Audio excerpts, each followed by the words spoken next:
Yeah, we'll see if that stays in the fucking episode. Hey, everybody, this is the Busted Business Bureau. I am your host, Christian Borky. This podcast is produced by the Lincoln Lodge, which is a nonprofit indie comedy theater in Chicago, Illinois.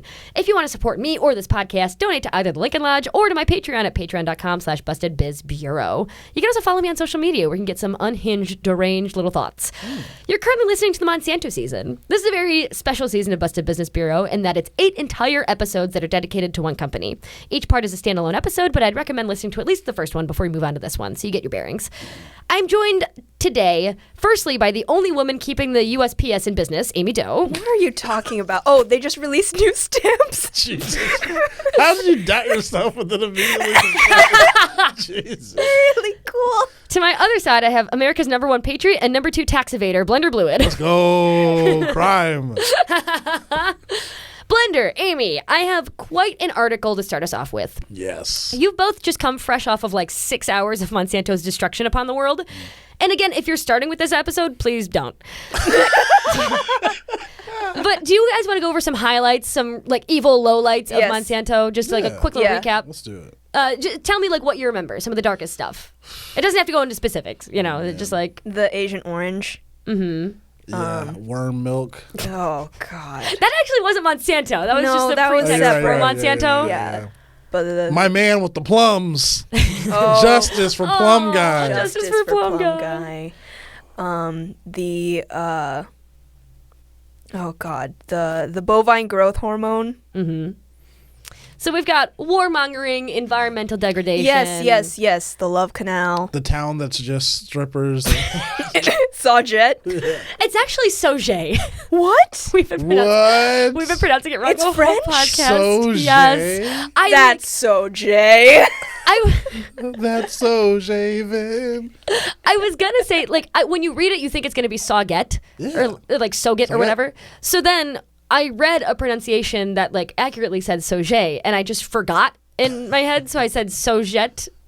Oh, Soje. Yeah, Soje. Soje. I talked to somebody who has been to Soje, Illinois, And we it was a group conversation that was about like random strip clubs that people have been to. okay. And in this conversation, he goes, "Yeah, I was in like St. Louis for like a business thing, and then like 20 minutes outside of town, there were these 24-hour strip clubs." And I was like, "Was it in Soje, Illinois?" And he goes, "Why do you know that?" And I was like, "Incorporated in 1926."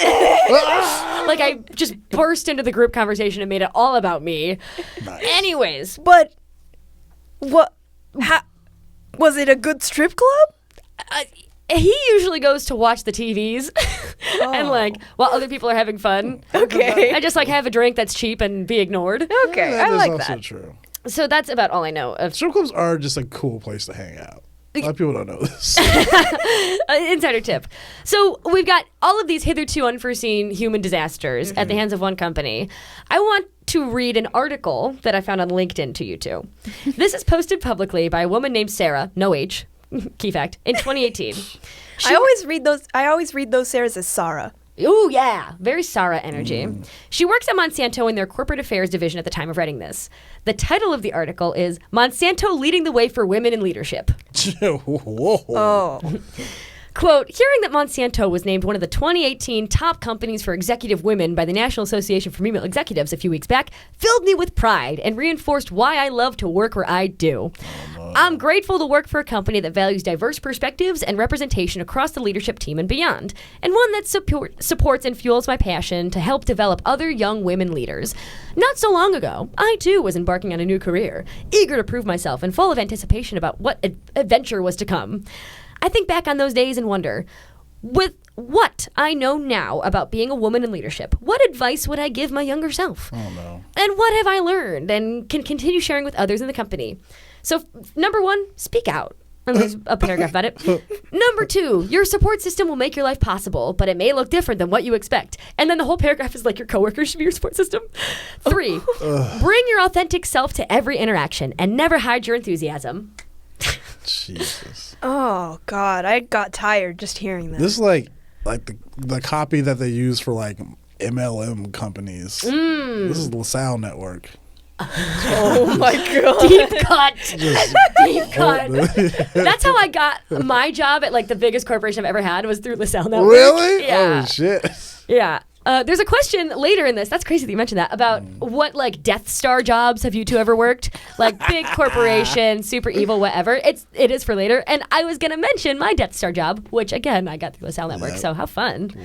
See, a stew on that one when we're continuing talking about this one. I'll stew. I want to return to the Nicholas Hurok quote I read to the both of you at the very beginning of the first podcast that precedes Marie Monique Robbins' book, The World According to Monsanto, which was, as I progressed in my reading of Marie Monique Robbins' book, a flood of weighty questions overwhelmed me, filling me with anxiety that I might sum up in a single question. How is this possible? So we're returning to that thought, and this episode is dedicated to the brave souls of Monsanto who've made their operations possible over time. I salute you, brave troops. So this is going to be called either something like cognitive dissonance or work-life balance on the Death Star. And the main headline to dive in with is, in fact, Monsanto is fucking awesome to work at if you're a woman or gay or otherwise marginalized. Sure, Okay. In fact, in Missouri, circa 2016, Senate Minority Leader Joe Keaveney of St. Louis proposed a piece of legislation that would actively bar discrimination from businesses towards LGBT people. So it's like a good bill saying we shouldn't be able to do that anymore. For Monsanto's part, they publicly support the passing of this bill. Monsanto lobbyist Dwayne Simpson told the Fulton Sun that Monsanto competes for job applicants globally, but they can get tricky when they're headquartered in a red state. Quote, he said while the St. Louis-based company has policies to protect lesbian, bisexual, gay, and transgender employees, candidates routinely say that they're concerned about living in the community. In order for us to remain competitive, he says, we have to make sure employees are allowed to be who they are regardless of who they are. Okay, clunky. Clunky as hell. Get some better copy, Dwayne Simpson. Monsanto went on to join a coalition to vocally support the bill, but I'm pretty sure it failed to pass. Oh no. So, want to know something else? That lobbyist is absolutely right that Monsanto does have extensive policies protecting LGBT people. They consistently score 100% on the Human Rights Campaign's annual LGBT Corporate Equality Index. From the Oh my Riverfront God. Times, quote, Monsanto earned that perfect score with its non-discrimination policies, health benefits for domestic partners, philanthropic support, internal diversity committees, and even a health plan for transgender employees that helps cover reconstructive surgeries and hormone treatment. Whoa. Sheesh. Now, it is a voluntary survey, so it's not like there's like HRC people that are actually investigating offices, Yeah. but it is completely within my realm of belief that this is true of Monsanto headquarters. Yeah. So when you're asking the question, who works there, it's a lot of women and gay people. Wow. I want to expand on this a bit. This has been a trend in big businesses for a long time. Microsoft, IBM, and other tech companies are usually on the forefront of advocacy for like same-sex marriage or whatever. Because the thing is, there's a lot of talented gay people and women and otherwise in the world, and it's nothing but productive to try to recruit them for your company. Women especially are just like, better at working. What do we think of that? I agree. Facts. In a completely bleak article from the Harvard Business Review written by an economic advisor to the Mitt Romney campaign, Oh? we can read the quiet part out loud. Quote, in the long run, social and economic goals are not inherently conflicting, but integrally connected. Business competitiveness today depends on the productivity with which companies can use labor, capital, and natural resources to produce high-quality goods and services. Productivity depends on having workers who are educated, safe, healthy, decently housed, and motivated by a sense of opportunity. So what are we thinking about this so far? I feel like it is correct, but in like kind of an insidious way. Because if you are marketing yourself as a place that is like safe and, you know, wonderful to work at if you are a woman or LGBTQ or like otherwise marginalized, then of course you are going to be heralded as like, wow, you're such a good business, which can like help hide the fact that, you know, you're doing stuff that's like bad in like the actual business part of your business. And also it makes it really easy to, from a marketing perspective, to say that anybody who's hating on you hates you because they hate to see a girl boss win. We do hate to see a girl boss win. Don't we all? The like Monsanto FDA employee revolving door. That's Yeah. all girl bosses winning. Yeah. They're like, yes, yeah. There's no glass ceiling. There's a glass revolving door. He's going so fast. Jesus Christ. Get your skates on, girlies. Oh, Lord. So this is how Monsanto is able to acquire workers who, for example, show up to work and publish articles about bashing small farmers, or show up to work arguing that Vietnam veterans should not be entitled to, compensation from Agent Orange or whatever. But one question has stayed on my mind. Do they know? Like, does the average account manager at Monsanto know that they're working on the Death Star? To answer this question, in part, I did take to Reddit. Okay. About 8 years ago, a guy claiming to work for Monsanto did an Ask Me Anything thread. Now, he's anonymous, and while the mods, verified that he works at Monsanto, it's the internet, and people just lie about shit all the time. Yeah. But based on his answers, I am inclined to believe that he actually did work at Monsanto, because there was nothing particularly damning or all that interesting. Even if he didn't, I feel like the sentiment I'm about to read is still true and is leading me to where I want to go. Okay. So here's what really stuck with me. Somebody said, "Are you proud to work at this company?" He said, "I am proud." I assumed it was he, actually. I don't know the gender of this person. "I am proud. It's a great company. They're very, very good at continuously providing training and opportunities. They don't believe in sticking an employee in a position and keeping them there till retirement. If you show promise, they'll notice. We sometimes volunteer our time to local charities, and Monsanto does fund many sustainability and environmental initiatives." Now, do you two remember the Lockheed Martin Twitter drama? Yes, I do. Can you expand on that one? Okay, so Lockheed Martin Twitter drama. There was a writer. I'm sorry, this is the funniest part. There was a writer who, I forget exactly why this came up, but they said it was ableist to expect people who write books to also read books. Yeah. Yes. Anyway, the reason this was such a big deal, it wasn't just because of that, but that's kind of what started this whole thing. That's why people knew about his account in the first place. But the whole thing about it, this person kind of has a reputation for being someone who is I'm very woke and I talk down to people and blah, blah, blah. Anyway, it got revealed that someone was talking to this person and they revealed themselves that they work for a company. Lockheed Martin. Lockheed Martin. And they work part-time. And it's a very they specifically work there because they can work part-time and still get health insurance, and that they were able to get this job because of family members. So it was revealed that this person is a nepotism hire who works for Lockheed Martin, which deals weapons. Yeah. And is very much not what they were presenting online. Mm-hmm. Is there anything I missed? That's basically a very accurate rundown. But I want to key in on what you said. That this person said, "I work at Lockheed Martin for the part-time working here, health benefits, and I'm disabled." For 15 years. Also for 15 years. Oh my God. Also, people were like, "You're not 22?" Yeah, that was a big Because he would very much give this ooh soft boy energy online, and he was not. Oh my God. Anyways, what I wanted to key in on is that people were really shitting on this guy.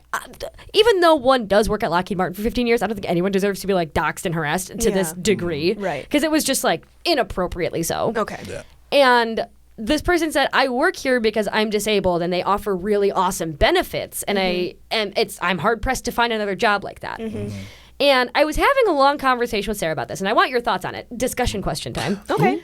Where people were shitting on this person just so massively, which, again, the scale, unfathomable, so terrifying to be canceled online. But even interpersonally, would you be mad if you found out a friend of yours worked for Lockheed Martin? How much scrutiny do you think the average Lockheed Martin employee deserves, especially given that not many companies will provide, LGBT-friendly policies or, policies for disabled folks? Yeah. I wanted to get your thoughts on that. Well, I think that, first of all, it would depend on, because if I hadn't listened to the Lockheed Martin episode of Busted Business Bureau, I don't know if I would know enough to even clock it as problematic. Sure. But if I did know, that if, someone in my life worked for Monsanto, then I would be like, why? And, if they were like, well, I just needed a job and they gave me a job, then I would be like, well, do you know all the bad stuff that the company has done? And if they don't know, then I would tell them. And then, the choice is theirs. And if they came back and said, well, I really need the insurance and I don't know of any other company that provides policies that support me and my health and my family like this, then I think it is a complicated question, but I think at the end of the day, I can't fault them for that. And I think that's why Monsanto is so good at what it does. I mean, yeah. They get a lot of very high quality employees by offering these, certain benefits, whatever you want to call it. Yeah. I think I'm landing in the same camp as you, where I have a hard time drumming up all of this anger for people who are trapped within this fucked up system. And they do participate in it. If it was my friend, I'd be like, we do not share the same values. I would not choose to have a job there. Yeah. But I would not say quit. Right, yeah. I I wouldn't tell them to quit, but I would tell them that they are working at a company that has done some very fucked up stuff. Yeah, and but the thing is, there will always be somebody working at that company. Yeah. Now, that also does diminish the collective power of, workers or whatever. Right. But there's a growing labor consciousness in the United States, but it's not to such a degree where people are like, let's all quit. Exactly. Let's all quit Monsanto. Let's all quit Lockheed Martin, especially given how much money you can make working at Monsanto or Lockheed Martin. Yeah. Lou, what are your thoughts? I have a general rule of thumb about this kind of stuff that I learned from my good girl, Crystal West of the Read podcast. Not sorry to cross podcast plug. Ooh, I like it. She's someone you can follow her on Twitter. She has a lot of really good opinions. I forget exactly what this came up for, but her rule, which is now my rule, is when it comes to oppressed parties being involved in things that are not good or capitalist and all these kind of things, the criticisms are fair, but sometimes there's an order to who you should criticize. And to me, I'm always going to criticize. And the last people I'm going to criticize are marginalized people trying to make a way in a capitalist society. Yeah. That's my general rule of thumb. However, on something like this, I would have a difference of say you're an accountant for Monsanto, but and not one of the lawyers who are out here fucking people over. I would find those to be different responsibilities. Yeah. And therefore I would look at them less harshly. I don't think anyone should work there. But if you're just a pencil pusher who's just filing papers and stuff because you have to have a job and you have to have a job that offers certain things that you need, I'm going to look at that differently than you being one of the researchers who makes up this bullshit or one of the lawyers who goes on and attacks people. Yeah, I definitely agree. Yeah. I love it. I love that we're all leading with empathy on this podcast. Listen, we got to eat to Grace live. is important. You got to give grace. Oh, yeah. Jesus Christ. That was really touching to me. Master gave me a sock. Don't be, it's free. Harry Potter references on this podcast. You two, no, I'm goodbye. It's almost fall. Back to how the mighty have fallen on this fucking podcast. So, this Reddit thing that I had read before the discussion question is describing a sentiment that seems to be pretty accurate among Monsanto employees. I went through the entire thread, and a lot of people wanted his opinion on GMOs or the allegations against Monsanto vis-a-vis suing small farmers. Not a single question about Agent Orange on there or PCBs. A couple about bovine growth hormone, to which his response was, Monsanto sold that part off of the company and it only does agriculture now. So it was fascinating to me to see that even the people who cared enough to comment on this Monsanto employees AMA thread did not bring up the more wickedly fucked up stuff from the past, like they were just doing now. So even the people who know also don't know. Yeah. So even if they did, I feel like his answers still would have been the same. I know they did bad things in the past, but they're changing, and I like working there. And it's a good company to work for. So part 2 of this is intra-company communications. So we're talking about what does Monsanto tell its employees and how much do they know? How much evidence do we have that they kind of know about the things that are fucked up in the past? Yeah. So let's get more specific when we're talking about what the employees know. I found this completely unreadable fucking article written by a guy with a disastrous Rate My Professor score. Adjunct? I forgot. Wilhelm Peekhouse is his name. Sorry, man. I didn't mean to drag you through the mud. This was a terrible article. It was so boring. No chili peppers. No. That's so disastrous that I did not write down the chili pepper score from Rate My Professor. It's okay. I think they got rid of it. Oh, well, that's good for women. He wrote this for the International Journal of Communications in 2010, an article ostensibly about media and communications, and he bafflingly starts it off as follows. You two are about to fall asleep. As Karl Marx recognized long ago. No. The design development... Merriam-Webster defines work as...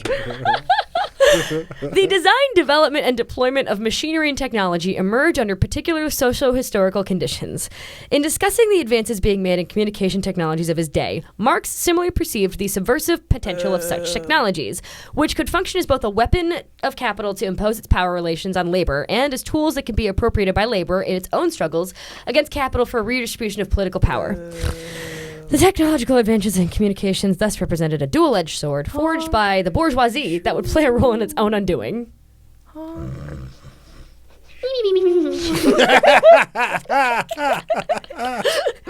I've always been curious, like, what one person snored like that?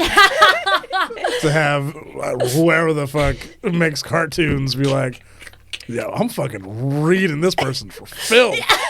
This fucking Bugs Bunny kind of. I'm doing such a good impression right now. I'm dragging them through the mud on this cartoon. So unrealistic. It's adorable, though. It really is. So anyways, this article is otherwise enlightening because there are Monsanto leaders who are in charge of communications that were quite candid to him because of, and they're quite candid about how they handle negative press. It's genuinely enlightening and jarring to see the world that they live in. Peak House interviewed Micah Veeman, who is the director of social media, and Glenn Young, director of electronic and employee communications. I'll be quoting extensively from this paper that's titled "Monsanto Discovers a New Social Media." Social media. God, I'm getting like Monsanto discovers a new social media? yeah, I don't get. They didn't. They Spoilers. spoilers. They didn't. LinkedIn was discovered, not invented. That is funny. That's what my wine professor used to say about wine. That it was discovered, not invented. Yeah. Oh, why? Because people like found grapes in the ground. Yeah. Oh, that's fair. They do be fermenting. I did discover some rosé today. Mm. And I've slayed And I it all love day. that for you. Yeah, I love that for me. Those who hide can find. People don't know that. People are gonna assume. Hello? People are gonna assume that this is 2 weeks in a row. I don't know if I want to like reveal too many secrets. No, we've mentioned that before. So we're recording these in bulk, and this is the same day as the day that we did episode 5. So I did not twice have Yeah, you're going to get Patreon messages being like, hey, I'm worried about your yeah, alcohol Yeah, consumption. are you okay? You've been drinking a lot. If researching makes you this sad, don't do it. Take care of yourself, sweaty. The answer is I won't. Every episode is just, yeah, man, I fucking got into that rosé today. Yeah. Had to get in some rosé and research. No more of my black tea or green tea. It's all rosé. Rosé and slang all day. So first, let's talk about how Monsanto distributes information to its own employees. Quote, Monsanto maintains an employee communications group that, utilizing mainly the intranet, is responsible for broad communications across approximately 20,000 people employed by the company. Visited on averages twice a day, the intranet allows employees to rate stories, leave comments, and even set up their own blogs. Yikes. Oh. I would start an advice blog if I worked at Monsanto. I would start a What My Lunch Is blog if I worked at Monsanto. Ooh, good one. It should be like a Monsanto like fan fiction, like Greg and Tiffany finally. You're so real for that. I would write fan fiction about the CEO, Hugh Grant. Getting together with real life Hugh Grant. Well, they're both real life. The other Hugh Grant, the actor. I would write so much yaoi fan fiction. Oh my God. Imagine like Gossip Girl, but it's just But Monsanto Gossip Girl? Oh, genius. This podcast is basically Monsanto Gossip Girl. yeah. Honestly, I'd be dying to know what the employees are blogging about. Anyways, Monsanto conducts employee workshops as well to give people tools to respond to the constant barrage of criticism that they all receive. Wow. Like, there are specific workshop streams set up to be like, here's how you respond when your family asks that you work at Monsanto. Damn. That's Quote, a bad sign. in 2009, the company conducted an employee survey to determine how well its people understand the commitment to sustainable yield, as well as how comfortable employees are discussing this message with people outside the company. The survey revealed that almost 80% of employees globally have communicated this message to family and friends. So they're told that Monsanto is like, sustainable agriculture vibes. world hunger solution vibes, and that they communicate this message to other people. Quote, indeed, internal education awareness appears to enjoy a prominent role within the company. Upon entering the Creve Coeur campus, one cannot help but notice the prominently displayed poster titled Essential Conversations, which asks employees if they feel confident responding to the challenging questions about Monsanto by friends and family, and whether they feel a passion to share Monsanto's commitment to farmers, news, technologies, and sustainable agriculture. Oh my God. In order to help employees communicate with family and friends about these issues, during which participants learn where to find out more about Monsanto, and they also learn how to feel comfortable sharing your story with friends and family, how to build relationships through conversation, and engage people in a positive way. Oh, no. Indeed, indeed. I feel like I lost the thread on how fucking weird that is. Yeah. Like, when I worked at my Death Star job, we did not have workshops being like, you know, here's how you interact with your friends and family who have challenging questions about where you work. That's just in general bad sign. Does that not, like, reveal something to you? Yeah, this is very Black Mirror. Right? Yeah. So you guys also, I'm glad that you two also think it's weird, because I was like, am I the No, only that's one? weird. That's weird. Yeah. I've, like, yeah. No. Well said. I like, yeah, no. People, you know, they're going to keep commenting on how lovely our vocabulary is on this podcast. So true. Very expansive vernacular here. At this table. Endometriosis. Yeah, what about it? I don't know what that means, but I've heard it. You don't know what endometriosis I means? know it's a thing. All right, can we sidebar? Yeah. Endometriosis is it's actually, do you know how to explain? I feel like you can explain it better than I Yeah. can, because it's something you've dealt with. Yes. So endometriosis, when someone with a period has a period, the tissue like grows and then it has to go out of the body because it's not needed anymore, and that's what a period is, right? Whoa, okay. Yeah, the body gets ready for like a fetus to like implant or whatever, so it needs to make like a soft cushy bed for like the fetus to land on, whatever. And then no fetus, get it out, you know, and they get rid of it. That's what a period is. For people who have endometriosis, every time they have a period, that same tissue that is usually excreted through the period process grows in a place that's like internal. No. And so it can't be excreted. And so the buildup of that over time can cause a lot of problems. It can lead to a lot of pain. It can make it really difficult for people to actually get pregnant if that's what they want. And it is a problem for a lot of different people, and it affects people in a lot of different negative, awful ways. That's crazy. Mm-hmm. It's also a big word. It's also a big word. And Lena Dunham has it. Oh! That's maybe how I came across it. That would make so much sense. I know I've heard the word before. I have no idea what it meant. Wow. A crucial piece of context. That's crazy. That was an okay explanation, right? That was a great explanation. Okay. Very I mean, succinct, well worded. Okay, cool. I shouldn't judge. I don't know. I just learned it from you. You're like, actually, But it was clear the way you described it. it's like Marie Munich Robin commenting on people's French.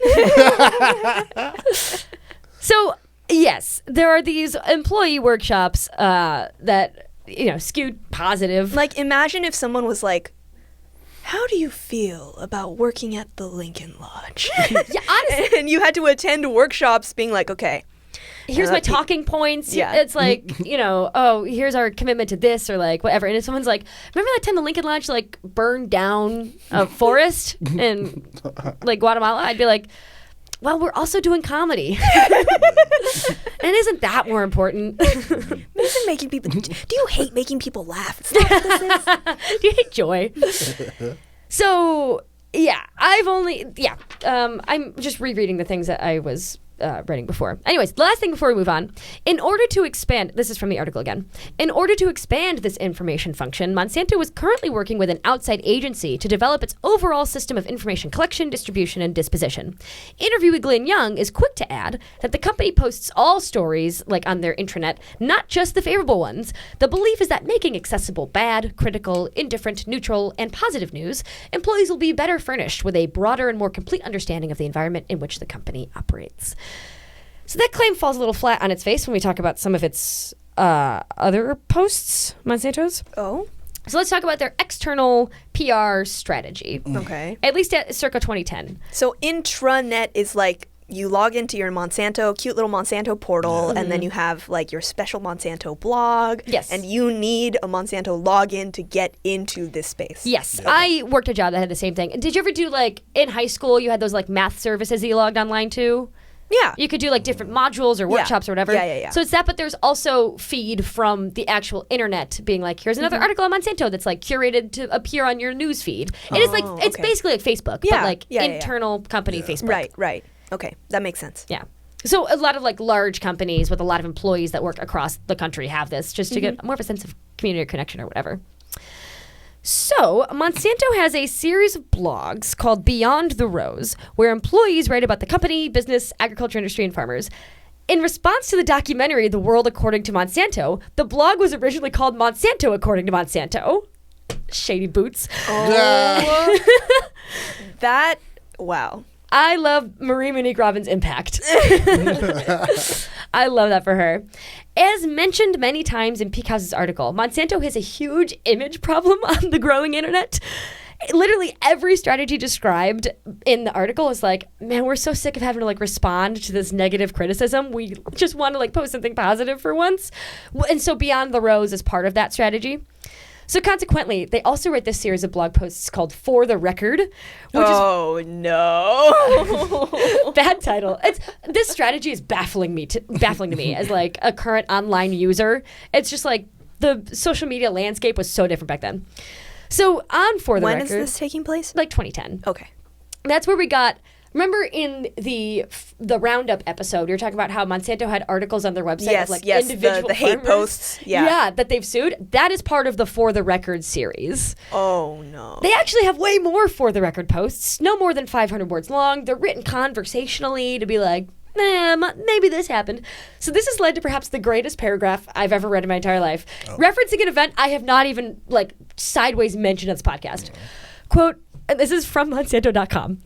You may have seen articles or stories claiming Monsanto engaged in improper activities in Indonesia. The truth is Monsanto did act incorrectly in Indonesia between 1997 and 2002. This involved a series of illegal or questionable payments totaling $700,000 made to various Indonesian government officials during the time period. These payments were financed in part through unauthorized, improperly documented, and inflated sales of Monsanto's pesticide products in Indonesia. No. During this period, Indonesian affiliates violated the accounting policies, controls, and procedures of Monsanto. So they're kind of twisting it around at the end, being like, they violated our procedures. But girl, what? Wait, what is the goal of For the Record? That's like, now y'all might have heard I murdered those kids. Right. And I did. But what you don't know is that I had help. Yeah. Yeah, this is Monsanto's like snitch book. It's like an apology tour. Online apology tour.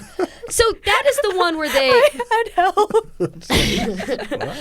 That's the one where they accept the most responsibility because it's like a little funny. Like, Yeah. I know it's bad. Like the But thing. let's just drop it. Why not just be an employee and be like waking up to this at work one day? Like, what the what? Imagine having to write the copy on this one. Like, what intern wrote this? It was like, Oh my God. God, I hope this seems like neutral enough. So here's their. They have one titled Agent Orange. And if you remember from this series of podcasts, Agent Orange was the horrific, like, body horror, gruesome episode in which the herbicide was later found to be connected to debilitating health effects that are just unfathomable to the human mind. So this is their response to Agent Orange on their website. Quote, as the war began and intensified, the U.S. government used its authority under the Defense Production Act to issue contracts to several major chemical companies to obtain Agent Orange and other herbicides for use by the U.S. and other allied troops in Vietnam. The government specified the chemical composition of Agent Orange, the when, where, and how the material was to be used in the field, including application rates. Agent Orange was one of the 15 herbicides used for military production in the Vietnam War and most commonly applied. Blah, blah, blah, blah. Monsanto is now primarily a seed and agricultural products company. We believe that the adverse consequences of that alleged to have arisen out of the Vietnam War, including the use of Agent Orange, should be resolved by governments that were involved. No. So to me, that's such a cowardly abdication of responsibility. Like, y'all said yes to making it. Like, y'all, they did that. So we made it, but he used it. it was like, well, they told us how to make it. Playground logic. It is playground logic. It's like, well, they told us to make it, and they told us like how potent to make it, and they told us the exact chemical compositions. So we are really like I just did what I was told. I followed orders, sort of vibes, and that is just a baffling strategy to me to word it in such a fashion, where it's like also. Like, acknowledging that adverse health effects have come out of it and being like, that's the government's job to fix it. Like, they caused it, they should fix it. That doesn't sit right with me at all. No, it really disturbs the soul in many ways. So furthering... And, like, the fact that all these are, like, bite-sized. Mm-hmm. It feels like it should require more explanation, more thoughtful, detailed explanation or analysis or... Honest to God, even if we were going to do this cowardly route, it'd still be like, here's ways in which we are helping the environment now or whatever. Like, or like, here's like how you can call your senator and like, you know, like donate to relief funds or, you know, we here at Monsanto regularly donate like $1 million a year to, God. So, furthering the thread, on the About page of the website, they write, so also what stuck out to me at the end there was like, well, Monsanto was now an agricultural company. So on their website, on the About page, they write the following, quote, Monsanto was a relatively new company. While we share the same name and history of a company that was founded in 1901, the Monsanto of today is focused on agriculture and supporting farmers around the world in their mission to produce more while conserving more. We're an agricultural company. And then the timeline is arranged at like 2010 at the top, and then it goes down. You have to scroll like all the way down to get to like 1901 or World War II or this or this. So it's just like deceptively laid out as well. Or not deceptively, it's intentionally laid out. You understand what I mean? Yeah. A relatively new company is the like weirdest. Relative to what? Well, relative to if you were born in 1605. So true, Queen. Yeah. You're right. No, you're right. Now, I don't think this is unique to Monsanto or even uniquely disturbing on their list of shit, but it makes me personally just inflamed to read this. It makes me sad. It fills me with despair that I can't quite place. Obviously, their job is to spread functionally misinformation about their own company, but I just reflect quietly about all of the people who they're talking about in these blog posts, or the people who are affected by the shit that they're just like, well... Anyway. Anyways, so that's my thoughts on that specifically. Yeah, because like imagine going like imagine being affected by Agent Orange, like, and being like a veteran and then seeing what Monsanto as a company has to say about it and then stumbling upon this less than 500 word article where they abdicate responsibility to the government that is refusing to pay your healthcare bills. Yeah. So fucked up. Bleak. Anyways. So messed up. Another part of their external PR strategy, Monsanto, is philanthropy, which also was highlighted extensively in the Reddit thread from the Reddit AMA, and what a lot of employees are well aware of is Monsanto's philanthropy. Do you guys remember the giant earthquake that happened in Haiti? Yeah. Or the drought, this is more obscure, but there was also a huge drought in Malawi in like 2004. Both of these events, catastrophes in their own right, and I feel bad generalizing them like this, but I need to do it for the sake of time. They dramatically altered the food supply systems of each respective country, especially while the disaster was happening. Stepping back for a second, Monsanto created a philanthropic arm of the company in like 1964 as a way of obviously improving its public image. The philanthropic arm has changed over time and recently has invested time and resources into distributing agricultural products, specifically seeds. No. Are they Roundup seeds? Yeah. Oh. Someone's getting ahead of me here. Oh, God. So this strategy is so nakedly a Trojan horse that it's laughable. They will donate tons and tons of seeds to countries, initially for free, and then they don't allow you to save the seeds, and you have to pay for them for the next harvest cycle. First, it's like a drug dealer. First one's always free. Literally. It's like a fucking BetterHelp free trial. Oh, like, in God. what way is that philanthropic? That's nuts. Also, actually, I'm getting ahead of myself, but we'll talk about other stuff later. But yeah, and like, they obviously don't tell these people in a way that they understand that this is like a legally protected item, and if you save the seeds, then we'll come after you. Yeah.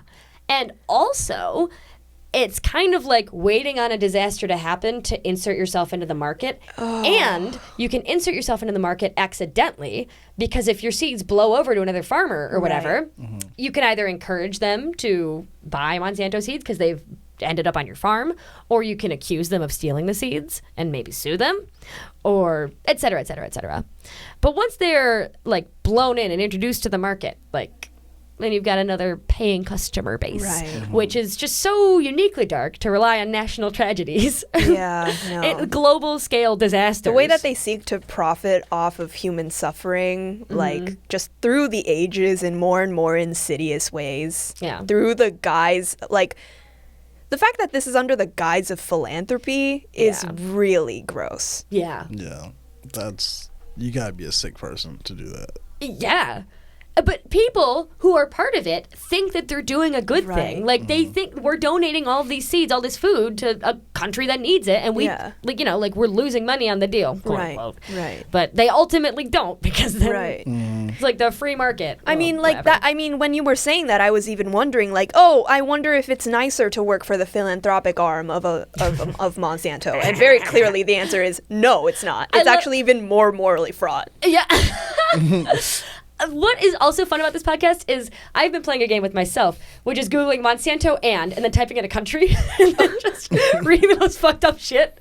Jesus. So people in Haiti responded to this by publicly like doing a demonstration of burning a bunch of the seeds, which is fucking awesome. Yeah, that's metal. Also, this I have less research on, so take this with a grain of salt, but I'm pretty sure the seeds that Monsanto donated were covered in like a fungicide that is not approved by the FDA for use in the United States because it's like toxic. And that's the seeds they gave to Haiti. Wow. Isn't that hilarious? Oh my god! I hope they stood far away when they were burning it. Oh yeah. So I have now a heading called the corn thing. The corn thing. This story is going to circle back to media and PR, Corn. but stick with me on this one. We're talking about corn. Corn Kid has been mentioned like 6 times on this podcast now, and that reference is going to be so dated in about 3 weeks. Corn in Mexico, specifically Oaxaca, is incredibly diverse and frankly beautiful. Corns you wouldn't imagine in colors, like it's a variety of color, you know, Like midnight purple blue, corn. red corn, yellow corn. It's like it's beautiful, corn, like multicolored corn. It can grow easier without pesticides, it's densely nutritious, and it's quite pleasing to the eyes and the guts. There's over like 150 species of corn in Oaxaca alone, a result of indigenous preservation and centuries-old farming traditions. It's like the coolest shit ever. While doing a separate study for his students, this guy named Ignacio Chapella was studying the DNA or whatever of corn from the study, and what he found was troubling. A lot of the corn had been infected with transgenic nonsense. He made him publish an official study with some other guy, which wound up being the worst fucking mistake of this guy's life. Oh no. Which was again saying like, here comes science. When you have like a Roundup Ready seed, when it grows up, it like, you know, bees pollinate other things with it. So when it's cross-pollinated to another thing, that's like how infections can start. And that's how like, it's not just seeds blowing off the truck that can also infect your, you know, garden or whatever. It's also that pollination process. And you can't control where the bees go. You just can't. Our futile attempt at controlling Mother Earth. When will we learn? So he makes this official study saying a lot of Mexican corn is in danger of being like infected with Monsanto stuff. So here's what not might be immediately obvious to us unscientific girlies. When corn is polluted like this, it doesn't copy one-to-one. As in, it doesn't suddenly become perfect Roundup Ready corn. Like, it doesn't copy all the genes right when it's cross-pollinated. As a result, we have in Marie Monique Robbins' book, The Following. There's like a guy whose last name is Gonzalez speaking to a crowd of people about corn. Quote, I would like to know if you've already come across this type of plant in your community. You see, there are some very strange things happening. This plant, for example, he's got a picture, has one stalk here and another here. Normally, a corn plant is not like that. There's always one leaf out of which the ear grows. But look at this one. There's 3 coming out of this same leaf. They're monsters. Oh, God. the corn's messed up. Monster corn. So not only are you getting like genetically altered corn to be different than like, you know, maybe the taste or nutrition, you're also just getting like fucked up ass corn. Oh no. Monster corn. So once again, a new horror beyond our comprehension. Weird corn. So when Chapella publishes his study, it becomes immediately clear that the PR people at Monsanto had received an advance copy.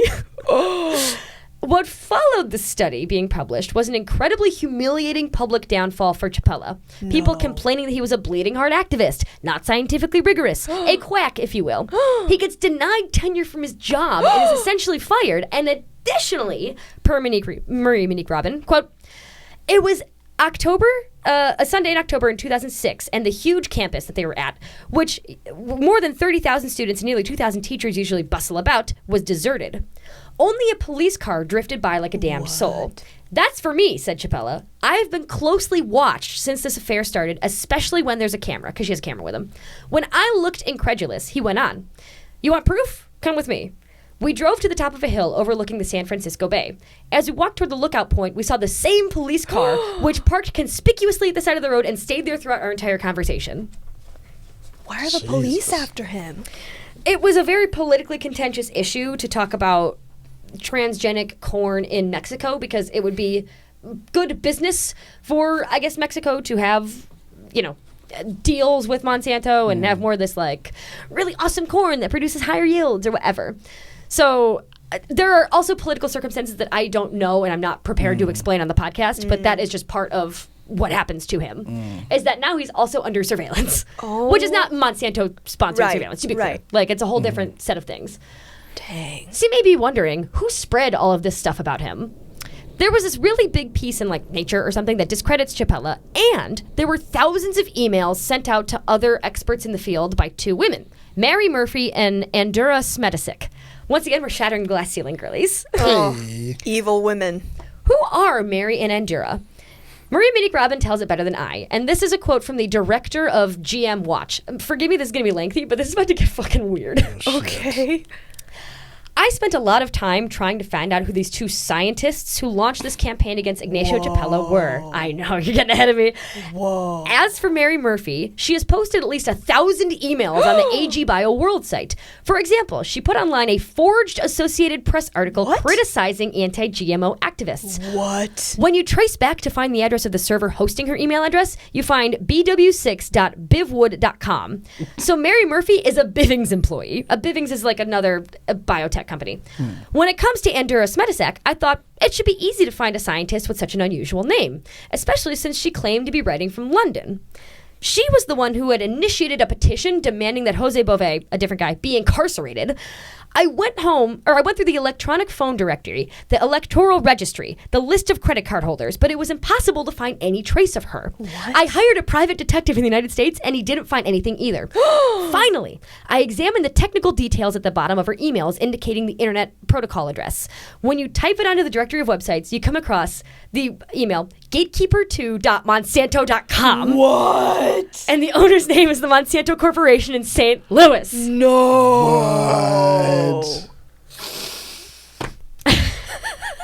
So Monsanto is making up fake people, Fake girlies, shattering the Fake fake glass people? ceiling. No and then fucking way. posting under those fake names over and over again on different sites. Saying anti-GMO activists are trying to, make it harder for Mexican farmers to make money. And they've hid it so that they don't know it's Monsanto. Yes. Straight up fake people. This is wow. Wow. Did you think that this episode was going to get so freaking... No. so freaking out there? This is...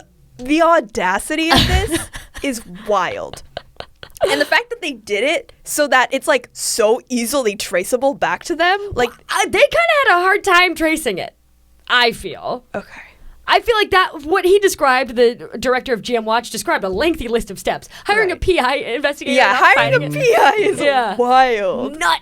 That's wow. I feel like the jig was up as soon as the PI came back and with nothing. Had nothing. Literally nothing. Oy vey. So, social media slay. They invented a new social media, and the new social media is literally just making up fake people.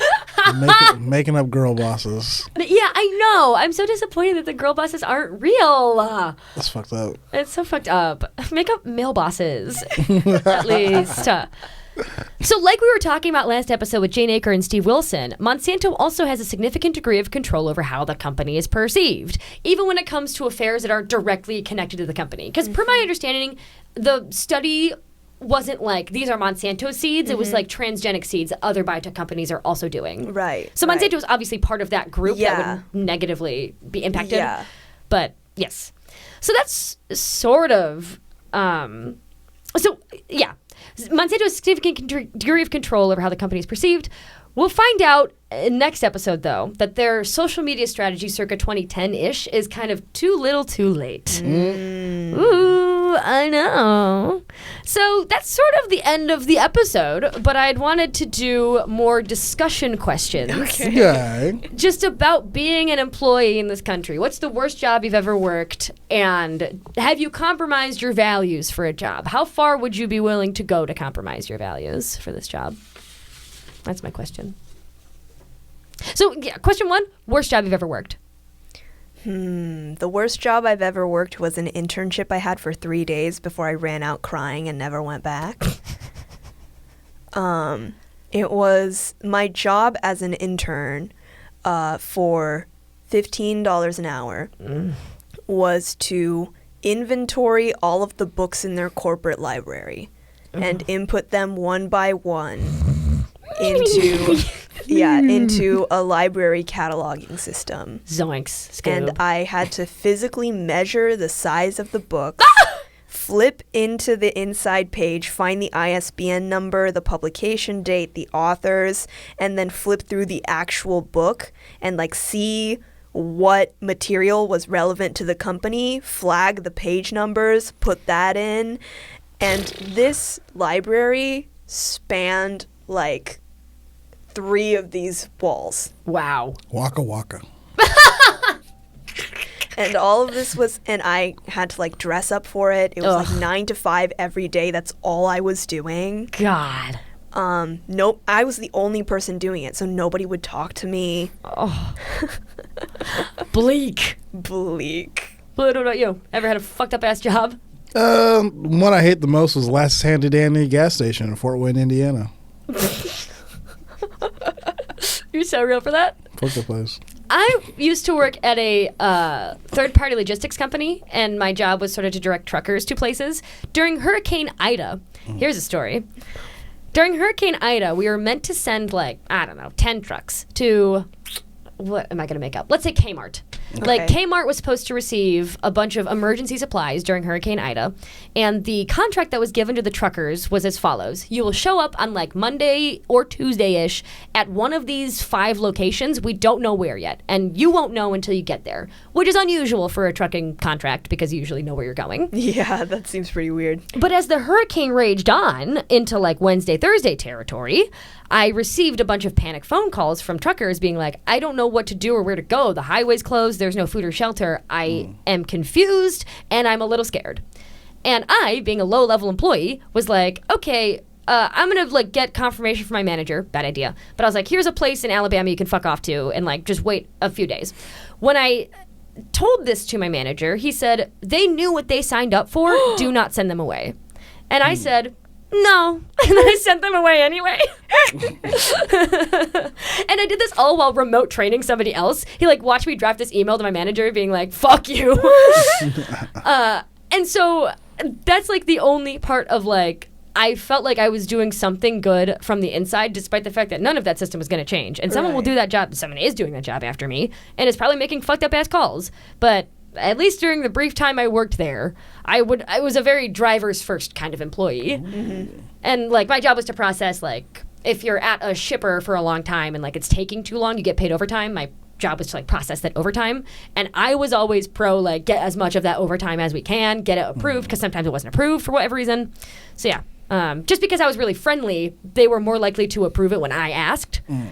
So I don't know. All of this is to say, I certainly perhaps compromised some values because that company is being sued by so many farmers for $1 billion for freight topping. Whoa. That's public information. That's not private information. But so, yeah, not the greatest place to work. That's wild. But yeah, I at least like to think I did something good while I worked there, especially the Hurricane Ida thing. Mm-hmm. And then everything got fucking delivered on like that Friday. Like it Right. wasn't a big deal. Yeah. But that guy was just a dick for no reason. Yeah, they that's- knew what they signed up for. Go fuck yourself. What a wild thing to say. Right? Like, you go drive through a hurricane. Right. Where there's no food, there's no like you can't even pull over to a motel. That's so scary. Yeah. Ugh. Anyways. The roads are closed. You're trying to take that rig through normal streets. Yeah. Yeah. To So get to a anyways. Kmart? Come on. They can wait. For a Kmart of all things. Yeah. So anyways. So anyways, like 5 times. Oh, anyways, here's my sources for this episode. And Well, it's just a picture of a bird that you drew. It's really good. thank you. I like the feet. Well, I appreciate that. I study a lot of bird feet. Nice. That landed with the producer, Christine, and no one else. All right, any final thoughts on this one before we move on to the next one? It's a complicated... I wish nobody had to work at Monsanto. Yeah. I do get that. I mean, they manipulate the space in a way where it does make people be like, no, all places have evil, of course. Well, let me make some excuses because I like this place where it's like predominantly women and queer people. I get it. Mm-hmm. I get how people could fall into that trap, but you know. And I'm doing the good part of the company, which is like helping global sustainability initiatives or food systems that are Yeah. in crisis. It's like, sure, bad things happened, but I didn't have anything to do with it. It's like technically true, but that's what keeps the institution going. Yeah. But then there's the question of like how many other people who are not Monsanto employees or work somewhere else are like we don't ask people to think critically about where they work. Yeah. That's not really a conversation that happens. Yeah. Like me working at a gas station. I don't know. I just hate working there because I hate working at a gas station. I didn't look into like, well, what is their fucking carbon footprint? Yeah. Not a lot of people think about that in the first place. So I think a lot of people have the ability, when questioned, who work in Monsanto, to be like, well, I've never had to think about this before. I'm sure they do bad shit, but I'm sure everywhere does bad shit. I'm not going to think about it any more than that. And it's a deliberate information campaign that Monsanto has waged for its employees. Yeah. Like, Yeah. you see it on the internet that you log onto twice a day. You see like a positive news story about Monsanto, and you're like, oh man, I work at a great company. Yeah. It's like deliberately manufactured. Yeah. You can write stuff off as, oh, those people who are yelling, oh, they're just yelling. Yeah. Yeah. That's how they constantly paint activists. Also, Monsanto.com does not exist anymore, which I think is weird because it was acquired by Bayer in 2018, but I feel like Monsanto.com should still exist. Yeah, right? That's weird. Do you think they just keep the domain name and don't put anything on it? It's like an error 404 when you try to go to Oh, Monsanto.com. whoa. Yeah. What? Why? Yeah, like it's gone. So did you have to go to the That is Wayback weird. Machine? Of course I did. Way back. So that's how I found most of the sources. It's listed. Well, it's actually a picture. It's actually a of a bird. picture of a bird that Christian drew. So nice you say it twice. But yeah, you have to access that from the Internet Archive or whatever. So Wow. I find that kind of weird. Yeah, that is weird. But here we are. Here we are, folks. So, if you enjoyed that episode, you can donate to my Patreon, patreon.com/BustedBizBureau. Follow Blender Bluid everywhere. Aren't Blender Bluid and Amy so good? I say that like I'm at a live show in the spots. If you think so, stick your head out your car window and say, yeah. No, not this. Don't Keep get it- your head chopped off hereditary style. Yay. Deep cut. Full of deep cuts this episode. Please keep all of your limbs in the vehicle at all times. Pay attention to the road. And then also follow me on social media. And then that's it. That's all the things. Oh, and tell your friends about the podcast. Yes. Podcast. So I will see you all for the next episode. We're almost done. Got 2 more left, right? 2 more left Aw. in this journey. Wow. Whee! Whee! All right, everyone. See you next time for episode 7. Stay safe out there and, read a book. Have a good day.